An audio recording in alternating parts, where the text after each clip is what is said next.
Halo kawan-kawan, selamat datang kembali di channel Style Catur.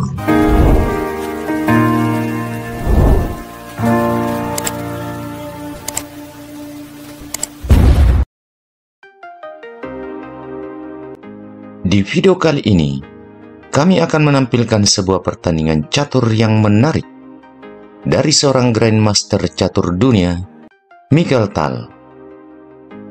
Bagaimana Michael Tal, sang penyihir dari Riga, dapat menyihir lawannya, Gideon Barca, dalam pertandingan yang berlangsung pada event Tallinn tahun 1971.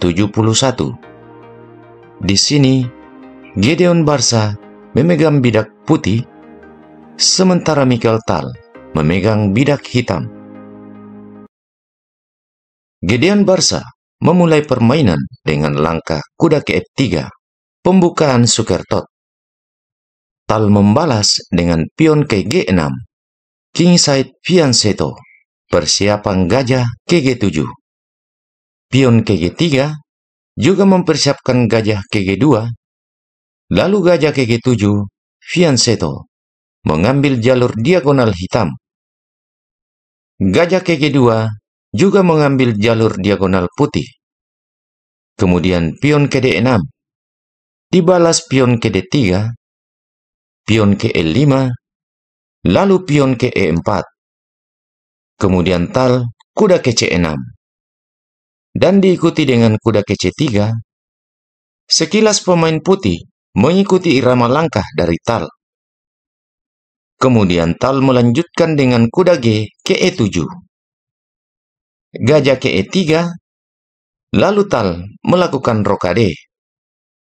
Gideon Barca melanjutkan dengan menteri ke D2, lalu kuda ke D4, sebuah tekanan yang cukup baik dengan mengajak pertukaran perwira.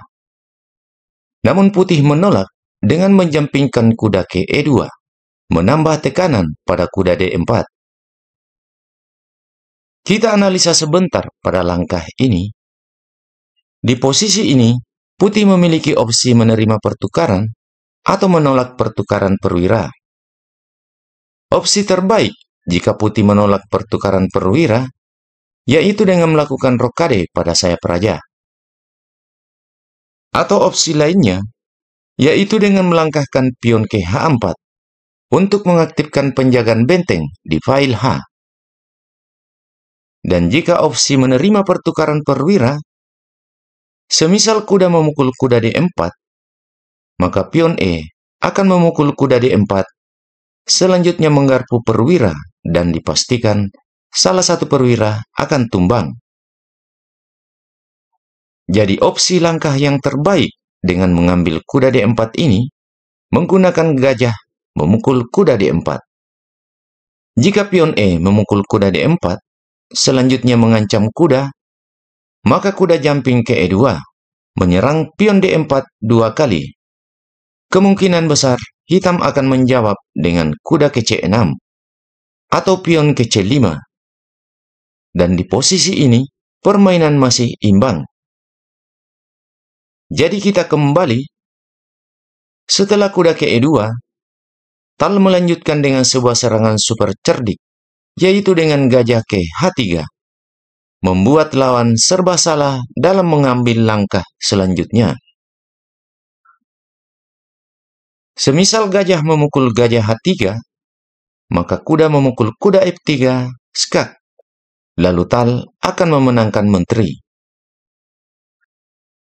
Atau jika putih membalas dengan rokade, maka kuda akan memukul kuda F3, skak, serta mengancam menteri. Memaksa gajah memukul kuda F3, dan akhirnya gajah memukul benteng F1, memenangkan benteng. Atau jika gajah memukul kuda D4, maka gajah akan memukul gajah kedua, selanjutnya mengancam benteng. Benteng ke G1, maka gajah memukul kuda F3, gajah ke C3, dan hitam unggul satu perwira gajah. Kita kembali di permainan aslinya. Setelah gajah ke H3, di sini putih memilih kuda F memukul kuda D4. maka gajah akan memukul gajah kedua. Selanjutnya mengancam benteng. Benteng ke G1, lalu pion E memukul kuda D4, mengancam gajah. Kuda memukul pion D4, lalu pion ke C5 mengancam kuda. Kuda ke B5, kemudian gajah juga menyelamatkan diri ke F3. Pada pilihan langkah ini, putih juga mengalami kerugian 1 perwira gajah. Kita lanjut. Putih kemudian mendorong pion ke G4, mencegah gajah kabur. Rencana selanjutnya, benteng akan ke G3, mengancam gajah. Jadi Tal mengantisipasi dengan pion ke D5, segera menghancurkan formasi pion yang menghalangi gajah di F3. Kemudian gajah memukul pion C5, pion gratis yang lepas dari penjagaan. Gajah ini juga sementara mengambil kuda di E7. Jadi benteng ke C8 mengancam gajah. Gajah mundur ke A3, melindungi pion B2 dari ancaman gajah, sekaligus tetap mempertahankan pin pada kuda. Kemudian Tal meneruskan langkahnya dengan pion D memukul pion E4. Dibalas pion memukul pion E4, selanjutnya menantang pertukaran menteri. Walaupun di sini Tal unggul 1 perwira, namun di sini putih masih memiliki keunggulan 2 pion. Tal tidak menerima pertukaran menteri, kemudian menggeser menterinya ke B6, mengancam kuda. Jelas di sini, gajah memukul kuda E7, sebab gajah masih mengancam benteng. Tetapi di sini, Tal tidak menyelamatkan bentengnya. Tal lebih senang memukul kuda di B5 dengan menteri. Kemudian putih, gajah memukul benteng F8. Menteri memukul pion B2. Kali ini, Mikhail Tal mengancam benteng di A1. Jadi gajah memukul gajah G7, mengancam menteri. Raja memukul gajah G7. Kemudian benteng menghindar ke C1.